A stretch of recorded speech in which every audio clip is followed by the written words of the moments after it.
오늘 말씀은 요한복음 18장 1절로부터 9절입니다. 요한복음 18장 1절로부터 9절. 산지교회 주일강단에서 요한복음 강해 설교를 하고 있습니다. 요한복음 18장 1절로부터 9절, 신약 177면 178면입니다. 우리 한 목소리로 함께 읽도록 하겠습니다. 시작. 예수께서 이 말씀을 하시고 제자들과 함께 기드론 시내 건너편으로 나가시니 그곳에 동산이 있는데 제자들과 함께 들어가시니라. 그곳은 가끔 예수께서 제자들과 모이시는 곳이므로 예수를 파는 유다도 그곳을 알더라. 유다가 군대와 대제사장들과 바리새인들에게서 얻은 아랫사람들을 데리고 등과 횃불과 무기를 가지고 그리로 오는지라. 예수께서 그 당할 일을 다 아시고 나아가 이르시되 너희가 누구를 찾느냐? 대답하되 나사렛 예수라 하거늘 이르시되 내가 그니라 하시니라. 그를 파는 유다도 그들과 함께 섰더라. 예수께서 그들에게 내가 그니라 하실 때에 그들이 물러가서 땅에 엎드러지는지라. 이에 다시 누구를 찾느냐고 물으시는데 그들이 말하되 나사렛 예수라 하거늘 예수께서 대답하시되 너희에게 내가 그니라 하였으니 나를 찾거든 이 사람들이 가는 것은 용납하라 하시니 이는 아버지께서 내게 주신 자 중에서 하나도 잃지 아니하였사옵나이다 하신 말씀을 응하게 하려 함이러라. 아멘. 오늘 말씀의 제목은 영광을 향한 왕의 행진입니다. 설교 제목은. 자, 드디어 요한복음 13장부터 시작된 긴 다락방 강화가 이제 17장, 지난주에 봤죠? 그 17장 예수님의 기도로 끝을 맺으면서 이제 드디어 예수님은 그 다락방 자리에서 일어나 떠나십니다. 그리고 오늘 18장부터 예수님의 십자가를 향한 행진이 시작되는 것이에요. 사복음서 중에서 이 요한복음은 이 다른 마태, 마가, 누가복음과 여러 면에서 다른 시각으로 기록되어 있어요. 특히 예수님의 이 마지막 십자가 순환 장면은 다른 공관복음과 확연히 다르게 기록되어 있어요.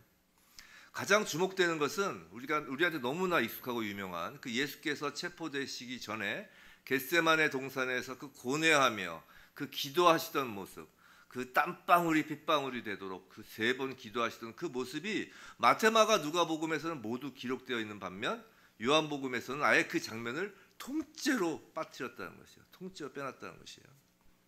우리가 공관복음에서 십자가 순환을 받으신 예수의 모습을 볼 때는 지금 마테마가 누가복음에서 그 예수의 순환에 대한 그 성경 기록을 이렇게 읽다 보면 어떤 느낌이 드세요, 우리 성도 여러분? 안 읽은 지 오래돼서 그 마치 영화 그 패션 오브 크라이스트 아시죠? 그 거의 다 보셨죠? 못 보신 분? 다 보셨다고 지금. 그 패션 오브 크라이스트 보시면 어떤 느낌 드세요? 아마 그 느낌과 비슷할 거예요.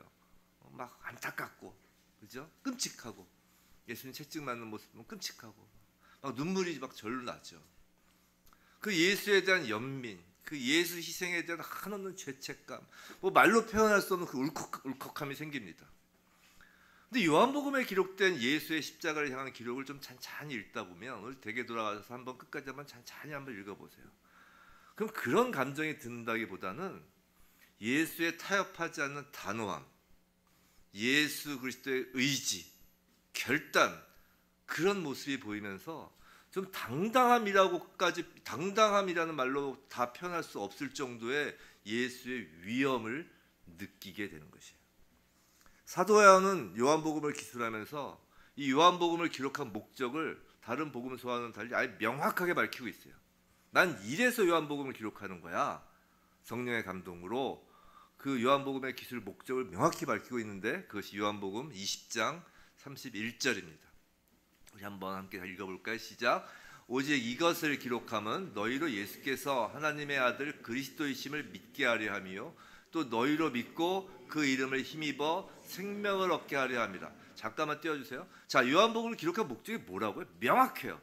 이 글을 받는 자들, 즉 저와 여러분으로 하여금 예수께서 하나님의 아들 그리스도이심을 믿게 하려 함이 목적이라는 것이에요. 또한 그 예수 그리스도의 이름을 힘입어 생명을 얻게 하려 함이 목적이라는 것이에요. 이것이 복음의 목적이에요. 이것이 성경의 목적입니다. 성도 여러분, 성경 66권의 목적이 바로 이거예요. 예수 그리스도가 누구신가를 향하는 것이 성경이고, 그 예수 그리스도가 누구신가를 알고 믿는 자에게 생명을 얻게 하는 것, 이것이 전체 성경의 주제이고 복음서의 주제이며 요한복음의 주제인 것이에요. 즉 요한복음은 이제 내려주세요. 예수가 하나님의 아들이라는 사실에 집중하고 있다는 것이에요. 요한복음은 하나님의 아들, 즉 예수의 하나님 되심, 예수의 신성과 위엄을 명확히 드러내기 위한 책이 요한복음이라는 거예요. 그래서 공관복음이, 마태마가, 누가복음이 이 예수 그리스도의 마지막 십자가 순환 장면을 그 희생의 제물로 바쳐진 그 어린 양으로서 그 묵묵히 십자가를 짊어지고 가는, 어떤 면에서는 예수의 좀 연약한 인성적 측면을 좀 강조한 반면에, 이 요한복음은 아버지의 뜻을 이루기 위한 능동적이고도 당당하게 죽음을 맞이하는 성자 예수님, 하나님이신 예수님의 자발성, 적극성, 단호함에 초점을 맞추고 있다는 것이에요. 그래서 오늘 설교 제목이 영광을 향한 왕의 행진, 행진이라는 거예요. 행진. 예수님은 당신이 하기 싫은 일을 지금 억지로 어쩔 수 없이 하게 되신 불쌍한 사람이 아니라는 것이에요. 예수님은 처음부터 십자가를 지기 위해서 하늘 보좌를 버리고 이 땅에 오신 하나님의 아들이십니다. 목적은 뚜렷하셨어요. 바로 예수가 하나님의 아들이시고 그리스도, 즉 구원자 메시아임을 믿는 자들이 생명을 얻게 하기 위함이 목적이었다고요. 예수는 창세 전부터 계셨고 창조의 주인이세요. 예수 그리스도가 창조의 주인이세요. 만유의 왕이십니다. 그런 예수가 이 땅에서 왕의 보좌에 앉기 위해 오셨는데, 이 땅의 왕의 보좌에 앉기 위해 오셨는데, 하늘의 보좌를 버리고 이 땅의 왕의 보좌를 앉기 위해 오셨는데, 그 이 땅에서의 그 왕의 보좌는 다름 아닌 십자가였다는 것이에요. 그리고 오늘 예수는 그 영광의 왕의 자리에 오르기 위해 행진을 시작하는 것입니다. 이제 본격적으로 18장부터 그 행진이 시작되는 것이에요. 근데 그 본격적인 18장 그 행진을 보기 전에 지난주 본문이었던 예수의 기도 맨 마지막 구절을 먼저 보겠습니다. 요한복음 17장 26절이에요. 우리 한번 읽어볼까요? 시작. 내가 아버지의 이름을 그들에게 알게 하였고 또 알게 하리니 이는 나를 사랑하신 사랑이 그들 안에 있고 나도 그들 안에 있게 하려 함이니이다. 지난주 설교 들으셨던 분은 기억이 나실지 모르겠지만 지난주에 요거를 싹 빼고 설교를 마쳤어요.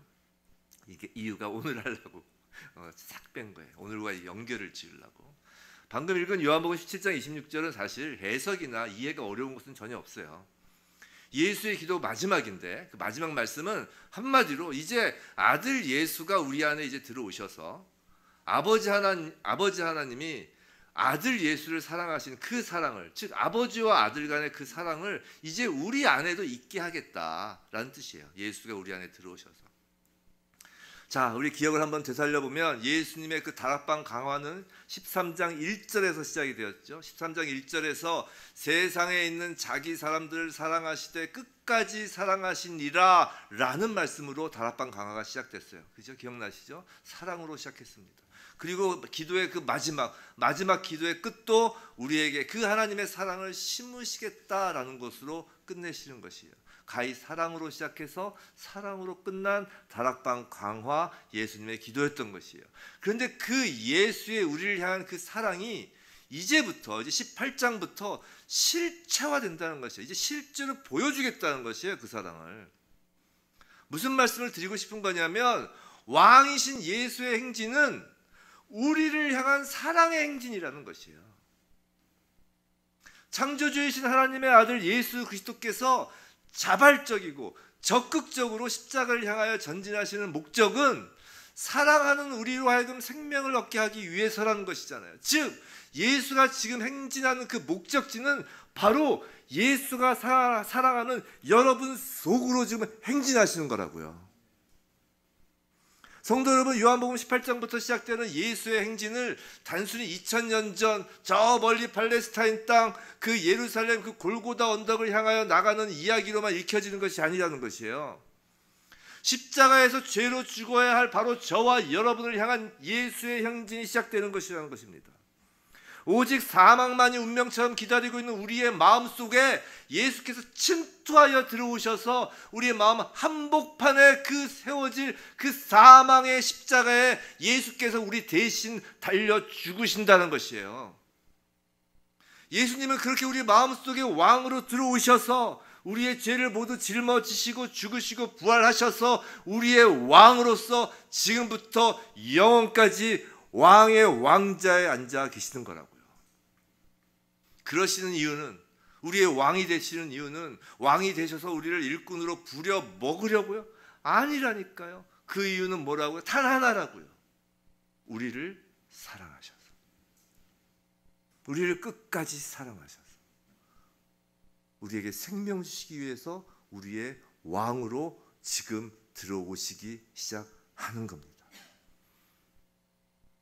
우리 마음속에 그 예수 그리스도의 그 십자가가 새겨지고 예수 그리스도가 왕으로 우리 마음속에서 십자가에서 죽으시지 않으면 거듭날 수 없는 거예요.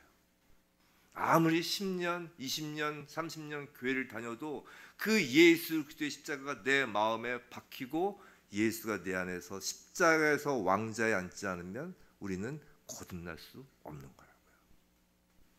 부디 오늘부터 시작되는 예수의 행진을 단순히 제3자가 멀리서 옛날 이야기하듯 그 구경하듯이 보는 것이 아니라 우리를 향해 지금 단호하게 밀고 들어오시는 그 예수의 모습을 보게 되는, 즉 3인칭의 시각이 아닌 1인칭의 시각으로 우리를 향해 왕이 행진해 오는 그 모습을 보게 되는 저와 여러분이길 주님의 이름으로 축원합니다. 자, 1절 다시 한번 읽어볼까요? 시작. 예수께서 이 말씀을 하시고 제자들과 함께 기드론 시내 건너편으로 나가시니 그곳에 동산이 있는데 제자들과 함께 들어가시니라. 자, 예수께서 다락방에서의 설교와 기도를 다 마치시고 이제 그 끝까지의 사랑, 그 끝까지의 사랑을 실행하시기 위해 이제 다락방을 떠나신다고 그랬어요. 근데 사도 요한은 다른 복음서에 나오지 않은 매우 독특한 지명을 지금 1절에서 언급하고 있어요. 다른 공간 복음서에서는 예수가 잡히신 장소를 그저 감람산이라고만 기록하는데 요한복음만은 오늘 뭐라고 표현했었죠? 기드론 시내 건너편이라고 기록해요. 또 요한복음에서 특징이 있는 그 표현이 뭐냐면 그곳에 동산이 있는데 라고 합니다. 이 표현에서 사도 요한이 전달하려고 하는 특별한 메시지가 지금 담겨 있다는 것이에요. 자, 먼저 기드론이에요. 기드론은 지도를 딱 이럴 때 올려야 되는데 죄송합니다. 아직까지 그렇게까지 제가 부지런하지 않아서 기드론은 예루살렘 성이 이렇게 딱 있다고 치세요. 머릿속으로 그려 보시는 거예요. 그럼 이렇게 예루살렘 성 동쪽에 이렇게 싹 성벽이 있을 거 아니에요. 이게 동쪽이라고 치고 동쪽 성벽이 있으면 이 동쪽에 있는 기드론이 골짜기예요. 그래서 예루살렘 성 동쪽을 딱 기준으로 해서 방향은 서북 쪽에서 남동쪽으로 길게 쭉 펼쳐진 가파른 계곡입니다. 이제 머릿속으로 그려주셨죠? 예루살렘 성이 있으면 동쪽 성벽 그쪽에서 서북 쪽에서 남동쪽으로 길게 펼쳐진 가파른 계곡이에요. 이 계곡은 강바닥이기는 하지만 대부분 말라 있다가 이제 겨울에 비가 올 때만 이제 물이 흐르는 시내가 된다고 합니다. 그런데 이 예루살렘 제단에서 그 성 안에 있는 그 예루살렘 제단에서 그 기드론 그 시내까지 수로가 이렇게 연결되어 있어서 그 수로를 통해 제단에 바쳐지는 제물의 피가 흘러내렸다고 해요. 유월절 같은 경우에 생각해 보세요. 기록에 보면 양이 몇만 마리가 죽었다는 거 아니에요? 그 제사 드릴 때 막 죽이니까. 그리고 매일 동물들이 죽어나가잖아요. 그 동물의 피, 제물의 피가 이제 글로 수를 통해서 기드론 시내로 흘러나갔다고 합니다. 또 기드론이란 단어는 어둡다. 단어의 뜻 자체가 어둡다라는 의미예요. 자, 어둡다. 자, 구약에서 이제 기드론의 지명이 나오는 장면을 제가 이제 몇 가지 알려드릴 텐데 그 장면을 보면 그 어둡다가 무엇을 의미하는 것인지를 알 수 있을 것입니다. 먼저 사무엘하 15장 23절을 보겠어요. 사무엘하 15장 23절. 우리 한번 같이 읽어볼까요? 시작. 온 땅 사람이 큰 소리로 울며 모든 백성이 앞서 건너가매 왕도 기드론 시내를 건너가니 광야길로 향하니라. 자, 이 장면은 어떤 장면이냐면 다윗이 이제 아들 압살롬의 반역과 그 친구 아히도벨의 그 배신을 피해서 이제 기드론 시내를 건너서 이제 도망가는 내용이에요. 즉 기드론 시내는 반역과 배신이 벌어지는 끔찍한 상황을 상징하는 장소라고요. 당연히 예수 그리스도 이 시대에는 지금 가룟 유다가 이제 떠오르는 것이죠. 그죠? 배반과 반역. 자, 또 기드론은 구약 시대에 이스라엘 역대 왕들이 이제 종교 개혁이 있을 때마다 우상을 불태우는 장소로 사용되던 곳이었어요. 열왕기상 15장 13절이에요. 또 그의 어머니 미아가가 혐오스러운 아세라상을 만들었으므로 태후의 위를 폐하고 그 우상을 찍어 기드론 시냇가에서 불살랐으나, 자, 이 열왕기상 15장 13절에 나오는 왕은 유대의 아사 왕의 개혁돼요. 자, 열왕기하 23장 4절 이 말씀도 한번 우리 읽어볼까요? 시작. 왕이 대제사장 힐기야와 모든 부제사장들과 문을 지킨 자들에게 명령하여 바알과 아세라와 하늘의 일월 성신을 위하여 만든 모든 그릇들을 여호와의 성전에서 내다가 예루살렘 바깥 기드론 밭에서 불사르고 그것들의 죄를 베델로 가져가게 하고. 자, 여기서 이야기한 열왕기하 23장에서 이야기하는 왕은 요시야 왕의 개혁 때 있었던 일이에요. 요시야 왕을 좀 아시죠? 자, 구약 성경 하나 더 보겠습니다. 오늘 방송실에서 투덜투덜 했는데 자, 요엘서 3장 한번 보겠습니다. 3장 2절 12절 우리 방송실에서 열심히 만들었으니까 우리 큰 소리로 한번 읽어봅시다. 시작. 내가 만국을 모아 데리고 여호사밧 골짜기에 내려가서 내 백성 곧 내 기업인 이스라엘을 위하여 거기에서 그들을 심문하리니 이는 그들이 이스라엘을 나라 가운데 흩어버리고 나의 땅을 나누었으니며. 12절 민족들은 일어나서 여호사밧 골짜기로 올라올지어다 내가 거기에 앉아서 사면의 민족들을 다 심판하리로다. 자, 여기서 이야기하는 그 여호사밧 골짜기, 즉 만국에 대한 최후의 심판이 이루어질 거라는 요엘 선지자가 말하는 그 여호사밧 골짜기가 바로 기드론 골짜기예요. 자, 사도 요한이 예수의 이 왕의 행진의 그 시작점에서 기드론 시내를 언급한 것은 우연이 아니라 의미심장하다는 것이에요. 우리가 지금까지 요한복음 강해 설교를 꽤 오래 들었잖아요. 요한복음을 보면서 어떤 걸 느꼈어요? 야, 정말 사도 요한이 엄청나구나. 정말 단어 하나하나를 선별해서 쓰는데 그냥 흘려보내는 게 없구나라는 걸 우리 배웠다고요. 물론 성령님의 감동하심에 의하여 기록된 거긴 하지만, 자, 이 기드론 시내를 언급한 건 의미심장하다고요. 자, 인간의 죄를 대속하기 위해 희생된 제물들의 피가 흐르는 시내라고요. 그 피는 반역과 배신으로 얼룩진 그 어둠이 덮인 땅을 정결케 하는 피잖아요. 그리고 그 피가 흐르는 곳에서 뭐라고요? 이제 우상의 심판이 이루어질 곳이라는 것이에요. 성도 여러분, 바로 우리의 마음이 바로 반역과 배신으로 가득 찬 마음이었고 우리의 마음이 바로 우상이 가득한 마음이잖아요. 지금 저기 팔레스타인 땅 그 기드론 시내를 가보지 않아도 된다고요. 최후의 심판이 임할 곳인 기드론 골짜기가 바로 우리 마음이었다는 것이에요. 우상이 다 불태워져야 할 곳이 바로 우리 마음이었다는 것이에요. 어둠이 가득한 하나님을 대적하고 배신하였던 우리의 마음의 그 기드론 골짜기에 이제 빛이신 예수께서 다가오시는 거예요. 그곳에 예수께서 당신의 피를 흘려 보내려고 말입니다. 그럼 동산, 또 1절에서 동산이 있는데 라는 표현을 하죠. 이 동산이 있는 데는 무엇을 의미하는 걸까요? 한번 유추해 보세요. 지금 사도 요한은 감람산을 굳이 동산이라고 표현한다고요. 우리 동산하고 우리는 탁 떠오르는 게 있어요. 바로 그거예요. 바로 그 에덴 동산 이야기하는 거예요. 사도 요한의 머릿속에는 지금 에덴 동산이 그려지고 있는 거라고요. 2절 한번 보세요. 2절. 자, 한번 읽어볼까요? 시작. 그곳은 가끔 예수께서 제자들과 모이시는 곳이므로 예수를 파는 유다도 그곳을 알더라. 자, 그곳은 가끔 예수께서 제자들과 모이시는 곳이라고 설명하고 있잖아요. 근데 여기서 가끔이라고 번역하고 있지만 오히려 헬라어 원어의 뜻은 이 가끔이 아니에요. 종종이에요. 종종. 여러 번. 그러니까 좀 뉘앙스가 다른 거예요. 우리말로 그냥 가끔 그러면 뜨문이지만 헬라어 원어에서는 종종, 자주란 뜻이죠. 생각해 보세요. 예수님은 다른 일보다 무엇보다 기도하는 일에 우선순위를 두셨던 분이에요. 그리고 제자들과 함께 기도하실 때 늘 이 동산을 찾으셨다는 것이죠. 예루살렘에 오셔서 예루살렘 몇 번씩 방문하셨잖아요. 기도하시잖아요. 그럼 여기서 기도하셨다는 거예요. 제자들과. 하나님께서 아담과 늘 함께 하셨던 에덴 동산의 모습을 사도 요한은 바로 이 감람산 겟세마네 동산에서 예수와 함께 기도할 때 그것을 느꼈던 것이에요. 근데 그 에덴 동산에서 어떤 일이 벌어지고 있나요, 지금? 바로 아담의 반역과 배신이 벌어지는 거라고요. 겟세마네 동산에서 그 공간복음에서 그 기록된 그 겟세마네 동산에서 예수님은 땀방울이 핏방울이 되도록 기도하셨다고 하죠. 다들 아시는 장면이에요. 우린 보통 예수님의 그 간절한 기도 장면에서 인성을 가지신 예수님의 모습만 보게 돼요. 그것만 느끼게 됩니다. 뭐 물론 틀린 건 아니에요. 맞아요. 그런데 그런 생각 해보셨어요? 거기가 에덴 동산이에요.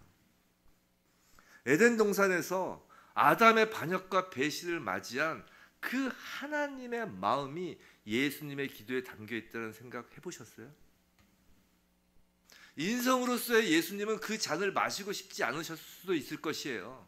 하지만 신성으로서의 예수님은 그 아담의 반역과 배신으로 인한 그 아버지 하나님의 그 눈물을 지금 고스란히 안고 계신 거라고요. 그 인성과 신성이 서로 어우러져서 예수님의 겟세마네 기도가 그렇게 처절할 수밖에 없었던 거라고요. 그리고 예수님은 그 아버지의 눈물을 담은 그 잔을 마시기로 최종 결정을 하신 거라고요. 그 잔에는 아버지의 눈물이 담겨 있던 거예요. 예수를 배신한 가룟 유다는 어딜 가면 예수를 찾을 수 있을지 정확히 알고 있었습니다. 왜냐하면 겟세마네 동산은 예수께서 예루살렘에 오시면 늘 제자들과 기도하던 곳이었으니까요. 그리고 잘 아시는 바와 같이 예수님의 기도하는 시간도 늘 일정했어요. 아직 어둠이 깔린 새벽에 늘 기도하셨잖아요. 그러니까 예수님이 계실 장소, 시간을 가룟 유다는 알고 있었다고요. 그럼에도 예수님은 피하지 않으시고 굳이 그 시간에 그 장소에 가신 거라고요. 이것만 봐도 가룟 유다가 예수를 찾은 것이 아니에요. 예수가 가룟 유다를 기다리고 있었던 것이에요. 예수의 자발성입니다. 적극성이에요. 3절 보겠습니다. 우리 함께 읽어볼까요? 시작. 유다가 군대와 대제사장들과 바리사인들에게서 얻은 아랫사람들을 데리고 등과 횃불과 무기를 가지고 그리로 오는지라. 자, 여기서 군대라고 번역된 헬라어는 스페이란이란 말로 로마 군대 조직을 가리키는 단어예요. 근데 무려 얼마일 것 같아요? 숫자가 600명으로 이루어진 보병부들 600명이에요. 지금 예수를 포함한 제자들까지 총 몇 명이 있었어요? 다락방에 한 명 도망갔으니까 12명이잖아요. 예수님하고 11명의 제자들. 그 12명이 있는 곳에서 예수 잡겠다고 지금 로마 군사 600명을 동원된 거예요. 거기에 대제사장들과 바리새인들에게서 얻은 아랫사람들까지 그 부하들까지 데리고 온 것이니까 그 인원은 엄청난 숫자가 되는 것이죠. 11명, 12명 있는 곳에. 근데 가룟 유다가 데리고 온 사람들을 지금 군대와 대제사장들과 바리새인들에게서 얻은 아랫사람들이라고 지금 사도 요한이 매우 구체적으로 기록하고 있어요. 즉 로마 군인 그리고 이방인과 바리새인들의 하속들, 즉 유대인들, 즉 로마 군인과 유대인들의 지금 연합군이 온 거라고요. 보통 성경에서 유대인과 이방인 이렇게 표현할 때는 무엇을 이야기하는 거냐면 전 인류를 상징하는 거예요. 성경에서. 그죠? 유대인과 이방인. 그럼 전 세상을 이야기하는 거예요. 온 세상을. 즉 온 세상이 예수를 잡으러 왔다는 것이에요, 지금. 근데 3절을 다시 보시면 성경책 좀 있으시면 보시면 세상이 무엇으로 예수를 잡으러 오고 있나요? 우선 600명 이상의 다른 유대인들의 부하들도 있었으니까 아주 많은 숫자의 사람이에요. 많은 숫자의 사람으로 잡으러 왔어요. 또 하나는 뭐예요? 등과 횃불, 즉 밝은 불빛으로 지금 다가옵니다. 세 번째로 무기라고 해요. 즉 힘으로 무장하는 거예요. 성도 여러분, 이것이 예수를 반역하고 대적하는 세상의 모습이라는 거예요. 많은 숫자와 불빛과 무기가 예수를 반역하고 대적하는 세상의 모습이라는 것이에요. 참 희한한 것이 이 예수를 대적할 때는 본문에서 유대인과 이방인이 하나가 되는 것처럼 세상은 참 잘도 뭉쳐요. 희한해요. 한번 보세요. 이슬람 국가하고 사회주의 공산국가가 교회를 탄압하는 것에는 서로 의기투합이 잘 돼요. 서로 다른 종교끼리도 서로 아웅다웅 하다가도 예수 앞에서만은 서로 한편이 돼요. 온 세상은 힘을 합쳐 예수를 대적합니다. 그리고 세상은 다수의 숫자로 자신들의 정당성을 늘 보장받으려고 해요. 그래서 다수를 차지하려고 늘 대중들의 마음을 움직이는 것에만 관심이 많고 거기에 능수능란합니다. 자, 두 번째로 또 참빛이신 예수 앞에서 가짜 불빛을 흔들어대요. 늘 태양 앞에서는 아무 의미가 없게 되는 그 도시의 불빛처럼 사람들은 자신들의 손으로 만들어낸 그 해 아래의 그 헛된 빛, 요새 전도서 하죠. 헛된 뭐라고 했어? 헤벨 이랬죠. 헤벨. 영원 올람. 새벽 제 설교 안 듣으면 모릅니다. 하여튼 그 헛된 빛을 내세우면서 그 영원한 빛, 그 올람의 빛, 그 참빛이신 예수를 대적한다는 거예요. 근데 거기서 그치는 것이 아니에요. 세 번째로 세상은 힘과 무력으로 예수를 대적합니다. 그런데 성도 여러분, 그렇게 예수를 대적하는 세상의 모습이 바로 예수를 믿는다고 하면서도 수시로 내 안에서 올라오는 그 예수를 대적하는 반역과 배신의 모습이기도 하다는 것이에요. 세상 탓만 하지 말라는 거예요. 그게 우리의 모습이지 않냐는 것이에요. 많은 숫자의 사람을 모으려고 하고 세상에서 빛처럼 보이는 그 물질과 명예와 지위를 얻으려고 하고 힘과 권력을 가지려고 하는 그 내 안의 모습이 예수를 대적하는 세상의 모습과 별반 다를 것이 없지 않느냐는 것이에요. 그럼 또 교회라고 또 다를까요? 정말 교회가 좁은 문, 좁은 길을 원하고 있을까요? 오늘 아침에 한영호 목사님 그 좁은 문, 제가 오늘 아침 9시 예배는 그 계속 좁은 문 찬양을 하는데 저걸 우리 11시 예배도 할까 그 생각을 했다니까요. 정말 교회가 좁은 문을 원할까요? 제가 얼마 전에 우연히 세계 최고의 부자 목사들에 대한 이야기를 듣게 되었어요. 다행히 외국 목사들에 대한 것이에요. 우리나라 목사님에 대한 걸 이야기하면 이제 안 되니까 7명은 거론하지 않을게요. 10위가 얼마인 줄 아세요? 1330억이더라고요. 목사님이 목사만 하시는데 거기서부터 시작해서 1위가 얼마일까요? 9,880억 원이더라고요. 목사만 하시는데 이게 교회 재산이 아니라 목사 개인 재산이 그 정도라는 것이에요. 재산이 그렇게 많다는 것은 당연히 따르는 성도도 엄청난 숫자라는 것이죠. 그 사회에서 함부로 할 수 없는 권력도 가지고 있다는 이야기예요. 제가 어떤 목사, 어떤 교회라고 말할 수는 없지만 10위부터 1위까지 공통점이 하나 있더라고요. 그건 모두 세상 횃불을 들고 있는 교회라는 것이에요. 세상 번영과 세상 형통을 구하는 교회였다는 것이에요.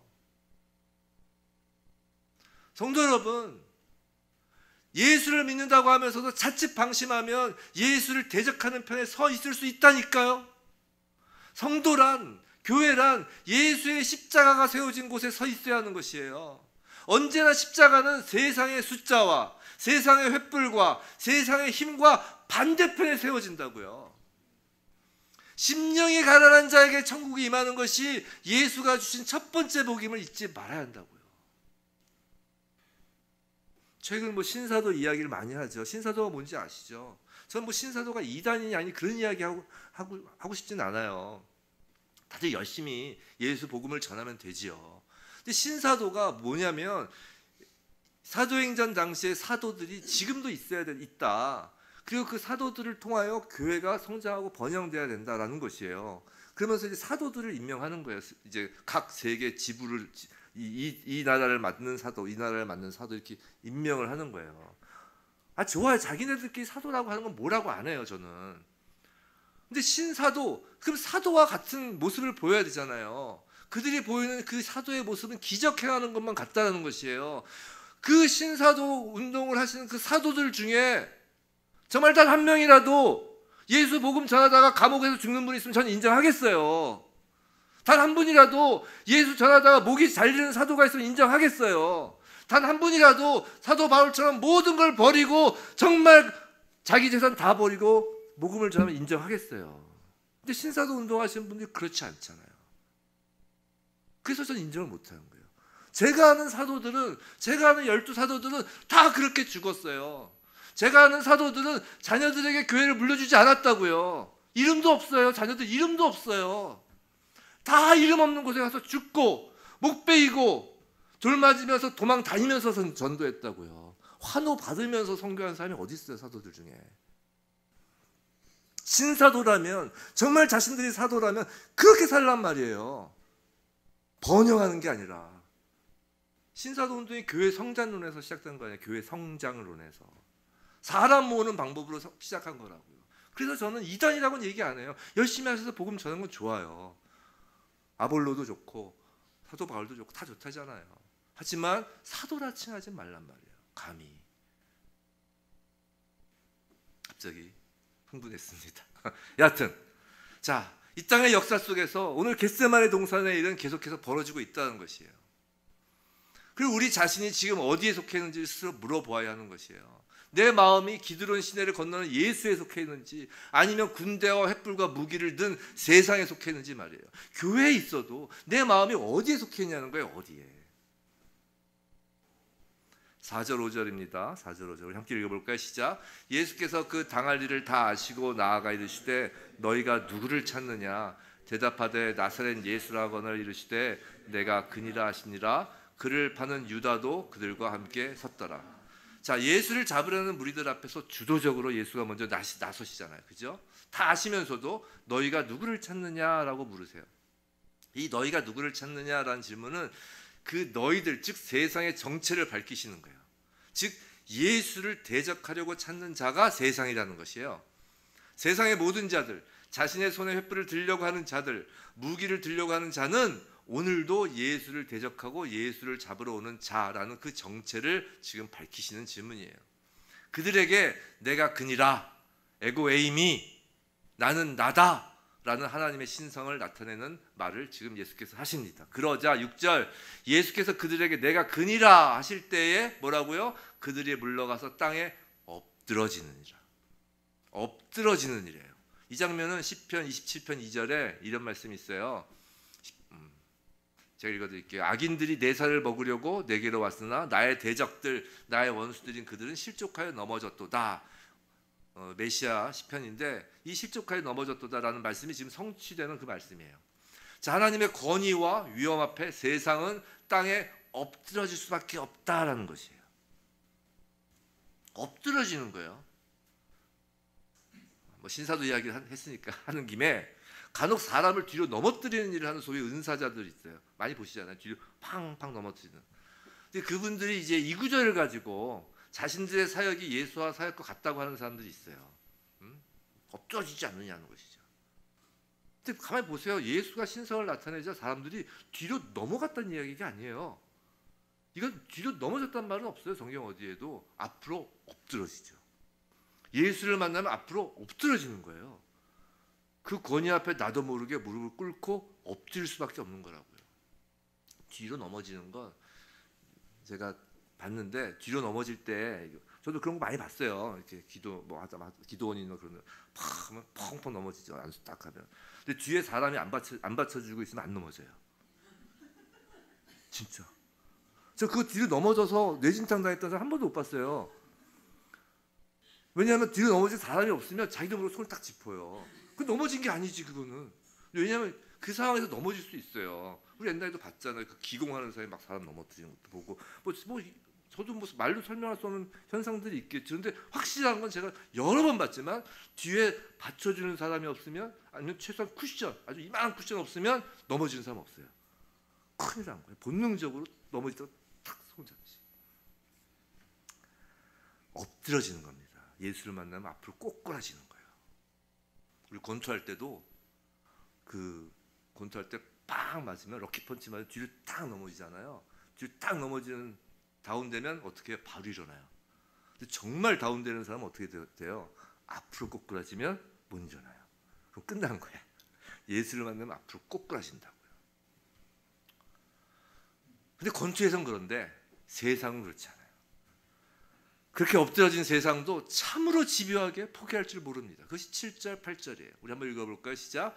이에 다시 누구를 찾느냐고 물으신대 그들이 말하되 나사렛 예수라거늘. 예수께서 대답하시되 너희에게 내가 그니라 하였으니 나를 찾거든 이 사람들이 가는 것을 용납하라 하시니. 7절 보자고 지금 제가 본 거예요. 7절. 이에 다시 누구를 찾느냐라고 물으신데 그들이 말하되 나는 예수라거늘 이래요.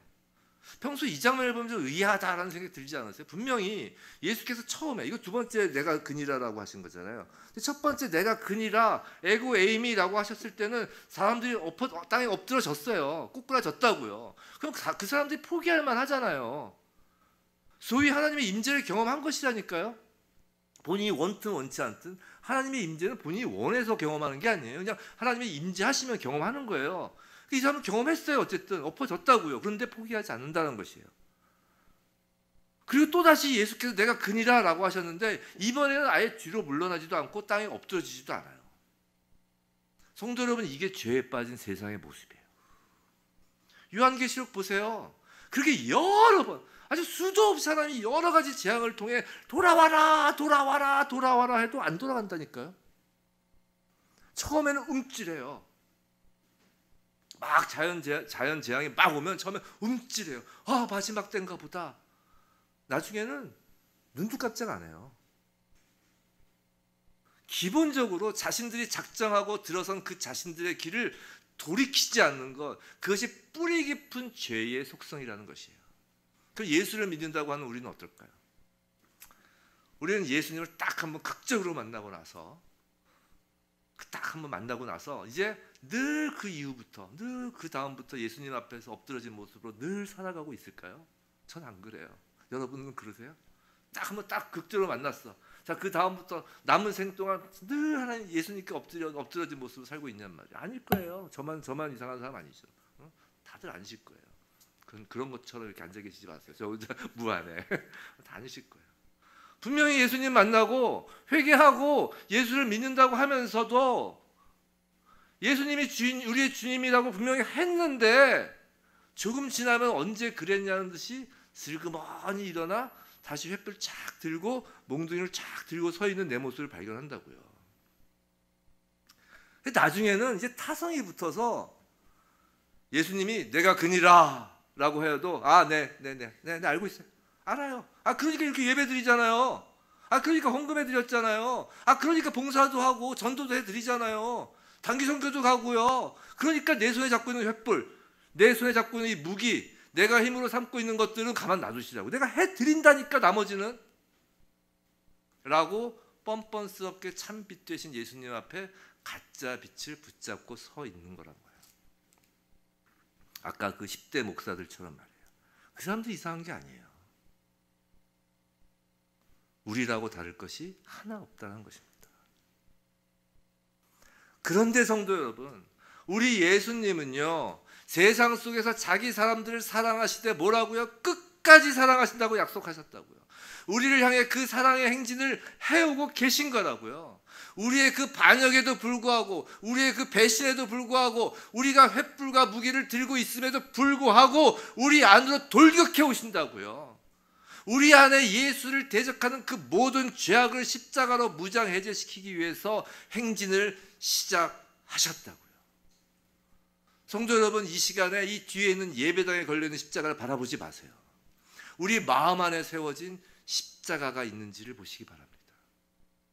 우리 마음 안에 예수를 대적하는 세상이 손에 쥐라고 하는 횃불이 여전히 활활 불타고 있는지, 세상 권력과 사람 인기에 취해 있는지, 아니면 우리 마음 안에 예수의 피가 흐르는 십자가가 있는지를 우리 마음 안에서 확인해 보시기 바랍니다.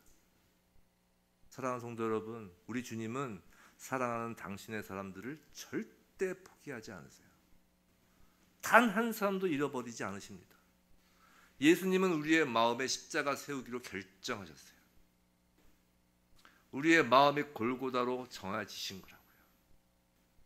우리 마음에 십자가를 세우는 일을 그래서 결코 포기하시지 않습니다. 우리 마음을 뚫고 들어와 영광의 왕이 되시는 그 일을 포기하지 않으신다고요. 집요하신 분이세요. 단호하신 분이에요. 끈질기신 분이에요. 그러니까 우리가 포기해야 돼요. 예수님을 포기시킬 생각하지 마세요. 횃불 들고 몽둥이 들고 예수님을 포기시킬 생각하지 마세요. 예수님 그 횃불에 불타면서도 그 몽둥이에 맞아가면서도 우리 안으로 들어오신다고요. 우리가 포기해야 돼요. 우리가 항복해야 됩니다. 날마다 항복해야 되는 것이에요. 왕이 기드론 시내를 지나 에덴의 반역을 지워버리려고 우리를 향해 행진하실 때 우리의 손에 쥔 횃불을 내려놓아야 된다고요. 우리의 무기를 내려놓고 두 손 들고 항복해야 한다고요. 날마다 항복해야 된다고요. 안 그러면 육신의 연약함에 또다시 죄성이 스멀스멀 올라온다고요. 내 안의 십자가를 보시기 바랍니다. 그분이 우리의 왕이세요. 내 안에서 우리의 반역의 죄를 모두 덮어쓰시고 십자가에서 피 흘려 죽으신 예수가 우리의 왕입니다. 왕 앞에 엎드리는 우리에게 날마다 십자가를 보면서 다시금 슬금슬금 반역의 고개를 들지 않는 우리이길, 그런 우리이길 정말 간절히 원합니다. 부디 날마다 두 손 들고 정말 십자가를 지고 오신 예수께 항복하여 우리 마음의 왕의 영광인 십자가가 세워지는 저와 여러분의 길, 우리가 바로 진정한 교회이길 주님의 이름으로 축원합니다.